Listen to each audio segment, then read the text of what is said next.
இன்றைக்கி மார்னிங்கே vlog எடுக்க ஸ்டார்ட் பண்ணிட்டேன். ஸோ ஃபர்ஸ்ட் இஃப்தாருக்காக கடப்பாசி செஞ்சு வச்சுட்டேன். ஃபர்ஸ்ட் டைமாக நான் வந்து பிஸ்தா ஃப்ளேவர் ட்ரை பண்ணியிருக்கேன். டேஸ்ட் எப்படி வரும் அப்படின்னு தெரில. ஸோ அதனால் வந்து பிஸ்தாவில் பாதி ரோஸ் ஃப்ளேவரில் பாதி பண்ணிக்கலாம் அப்படின்ட்டு செஞ்சு வச்சுட்டேன் ஃபஸ்ட்டே. நெக்ஸ்ட் வந்து ஃபலூடா ப்ரிப்பேர் பண்ணிகிட்டு இருக்கேன். ஸோ ஃபலூடா வந்து மோஸ்ட்டாக நான் வந்து எல்லாமே வீட்டில் ரெடி பண்ணுறது தான்.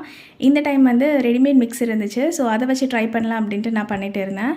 1 லிட்டர் மில்க் வந்து நல்லா கொதிச்சதுக்கப்புறமா இந்த பவுடரை அதில் அப்படி கொட்டி ஒரு 10 to 15 மினிட்ஸ் நம்ம வந்து பாயில் பண்ணோம் அப்படின்னா அது ரெடி ஆயிரும் அப்படின்னு சொல்லியிருந்தாங்க. அதே மாதிரி பண்ணிவிட்டு நான் ஆற வச்சுட்டேன். நெக்ஸ்ட் வந்து ராஸ்பெரி ஜெல்லி வந்து பண்ணிகிட்டு இருக்கேன். ஃபர்ஸ்ட் டைம் ஜெல்லி பண்ணுறதுனால அதில் நான் ஒரு தப்பு பண்ணிட்டேன். அது என்னென்னு லாஸ்ட்டில் சொல்கிறேன்.